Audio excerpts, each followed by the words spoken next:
नमस्कार, आप सभी का मेरे इस चैनल में बहुत स्वागत है। अगर आप पहली बार मेरे चैनल पर वीडियो को देख रहे हैं तो वीडियो को लाइक शेयर जरूर करें और साथ ही साथ मेरे इस चैनल को भी सब्सक्राइब जरूर करें, जिससे इस चैनल के हर वीडियो की जानकारी सबसे पहले आपको मिल सके और आप उस वीडियो को देखकर लाभ उठा सकें।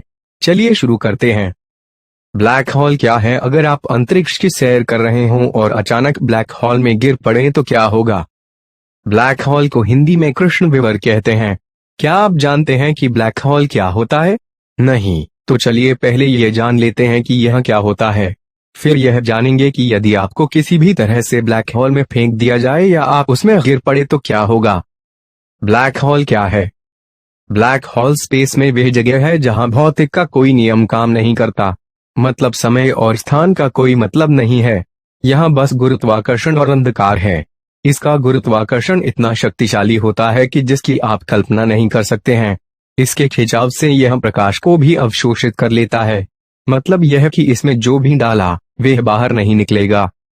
आप इसे इस तरह समझें कि जब हम किसी टॉर्च से प्रकाश डालते हैं तो वह प्रकाश रिफ्लेक्ट होकर हमारी आंखों पर आता है, तभी वह चीज हमें दिखाई देती है। लेकिन यदि मान लो कि प्रकाश वापस लौट कर ही नहीं आया तो वह जगह ब्लैक होल हो सकती है। ऐसा ही स्पेस में होता है। दरअसल जब कोई विशाल तारा अपने अंत की ओर पहुंचता है तो वह अपने ही भीतर सिमटने लगता है। धीरे धीरे वह भारी भरकम ब्लैक होल बन जाता है और फिर उसकी गुरुत्वाकर्षण शक्ति इतनी बढ़ जाती है कि उसके प्रभाव क्षेत्र में आने वाला हर ग्रह उसकी ओर खींचाकर अंदर चला जाता है। वह सब कुछ अपने में निगलने लगता है। इसके प्रभाव क्षेत्र को ही इवेंट हॉराइजन कहते हैं। किसी भी चीज का गुरुत्वाकर्षण स्पेस को उसके आसपास लपेट देता है और उसे कर्व जैसा आकार दे देता है। स्टीफन हॉकिंग के अनुसार इसके बाहरी हिस्से को इवेंट हॉराइजन कहते हैं। स्टीफन हॉकिंग की खोज के मुताबिक हॉकिंग रेडिएशन के चलते एक दिन ब्लैक होल पूरी तरह द्रव्यमान मुक्त होकर गायब हो जाता है। ब्लैक होल की खोज कार्ल स्क्वार्जस्टिल्ड और जॉन व्हीलर ने की थी। यदि आप ब्लैक होल में चले जाएं तो क्या होगा? यह हो सकता है कि आप किसी दूसरे ग्रह पर जीवन की तलाश में निकले हों या फिर अंतरिक्ष यान से बाहर निकले हों और तभी ब्लैक होल की चपेट में आ जाएं और उसमें गिर जाएं। ऐसे में आपके साथ क्या होगा? इसकी कई संभावनाएं हैं। पहली संभावना, ब्लैक होल के चारों ओर एक सीमा होती है।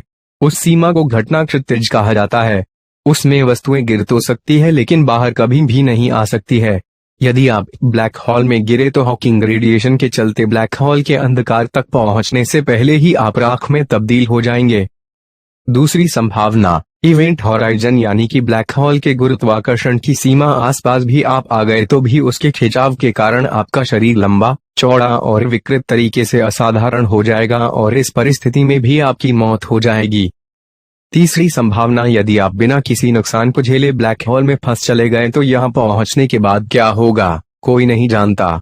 क्या कोई दूसरा ब्रह्मा आ जाएगा या फिर आप किसी ऐसी दुनिया में पहुंच जाएंगे तो बहुत ही अजीब हो। हालांकि यह रहस्य अब तक बना हुआ है कि ब्लैक होल के पार क्या। चौथी संभावना, ब्लैक होल में गिरने पर आप बिना किसी झटके के ब्लैक होल में गिरते चले जाएंगे। इसे आइंस्टाइन ने हैप्पीएस्ट थॉट कहा है, मतलब एकदम फ्री फॉल। ऐसे में यदि ब्लैक होल का आकार छोटा हुआ तो आपको दिक्कत हो सकती है। गुरुत्वाकर्षण का बल तब आपके पांव में ज्यादा महसूस होगा, सिर के बजाय। लेकिन मान लेते हैं कि ये ब्लैक होल हमारे सूर्य से भी काफी बड़ा है तो आप अपना पूरा जीवन सामान्य तौर पर तब तक बिता सकते हैं जब तक कि आप भूख प्यास से मर नहीं जाते। हालांकि इसमें एक दिक्कत यह है कि बड़े ब्लैक होल में स्पेस और टाइम का कोई मतलब नहीं होगा। आपकी कोई इच्छा काम नहीं करेगी। आप दूसरी ओर पलट भी नहीं सकते हैं। यानी साफ है कि आप ब्लैक होल को छोड़कर भाग नहीं सकते हैं। भौतिक विज्ञान के नियमों के मुताबिक आप हॉराइजन के अंदर सीधे जा रहे हैं, बिना गर्म कणों से टकराते हुए। नहीं तो आइंस्टाइन के हैप्पीएस्ट थॉट और सापेक्षता के सिद्धांत का उल्लंघन होगा। निष्कर्ष, मतलब यह कि एक बात तो स्पष्ट है कि ब्लैक होल में गिरने के बाद आप ब्लैक होल की बाहरी सतह पर जलकर राख हो सकते हैं या फिर उसके अंदर आसानी से पहुंचकर अनंत गहराइयों में खो सकते हैं। आप सभी स्वस्थ रहें और इस जानकारी को अपने सभी लोगों तक जरूर शेयर करें जिससे कि उनको भी लाभ मिल सके। धन्यवाद।